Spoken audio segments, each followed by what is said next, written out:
Nyalain, oke, silakan action. Sekarang kita berbicara tentang bahasa Indonesia secara umum, begitu ya. Jadi peresmian nama bahasa Indonesia itu kapan? Pernyataannya begini, dengan diikrarkannya Sumpah Pemuda, yaitu tanggal 28 Oktober 1928, resmilah bahasa Melayu yang sudah dipakai sejak pertengahan abad ke-7 itu menjadi bahasa Indonesia. Jadi perkataan dengan diikrarkan Sumpah Pemuda, nah itulah resminya bahasa Indonesia yang sebelumnya menjadi bahasa Melayu, yang sebelumnya merupakan bahasa Melayu dan sekarang menjadi bahasa Indonesia. Jadi resmilah bahasa Melayu menjadi bahasa Indonesia. Apa itu Sumpah Pemuda?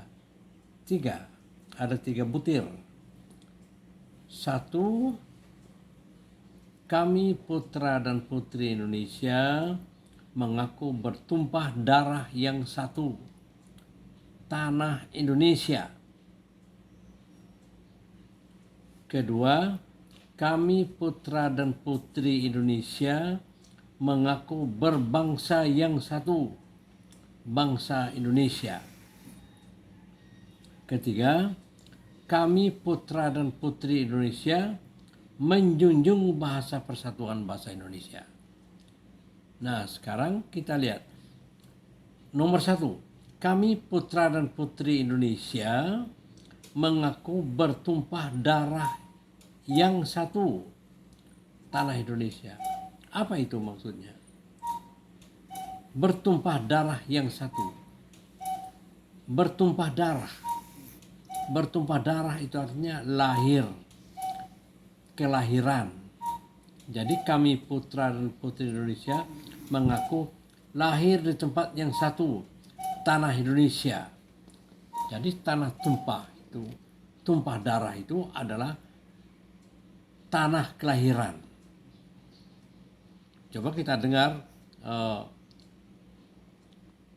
orang-orang yang mengatakan turun dari gunung, nanti gunung itu akan meletus. Dia mengatakan tidak. Itu Pak Marijan yang ada di Merapi, Jogja, mengatakan saya tidak akan turun karena ini adalah tumpah darahku. Jadi artinya tumpah darah itu adalah tanah kelahiran. Yang kedua, kami putra dan putri Indonesia mengaku berbangsa yang satu, bangsa Indonesia. Nah, kita mengatakan bangsa yang satu, bangsa Indonesia. Tidak ada bangsa lain selain bangsa Indonesia. Mengaku berbangsa yang satu, bangsa Indonesia. Ada bangsa lain? Tidak ada. Tidak ada. Bangsa Indonesia. Lalu yang ketiga, kami putra dan putri Indonesia menjunjung bahasa persatuan bahasa Indonesia. Menjunjung artinya itu meletakkan sesuatu di atas kepala, jelas di atas kepala, bagian tertinggi dari badan kita. Jadi bahasa Indonesia diletakkan yang paling tinggi. Mengapa tidak kita pakai kami putra dan putri Indonesia mengaku berbahasa yang satu, bahasa Indonesia? Mengapa tidak seperti itu? Kita mengaku semua bahasa. Bahasa Jawa, bahasa Sunda, bahasa Batak, bahasa Mandailing dan sebagainya, semuanya kita pakai. Sebanyak hampir 700 bahasa yang ada di Indonesia itu kita akui semua. Jadi tidak kita mengatakan mengaku bahasa yang satu, tapi mengaku bahasa yang banyak. Tetapi bahasa Indonesia kita pakai sebagai bahasa persatuan.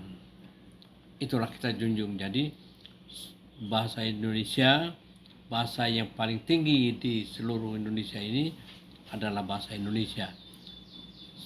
Sebagai bahasa persatuan bahasa di Indonesia ini. Terima kasih.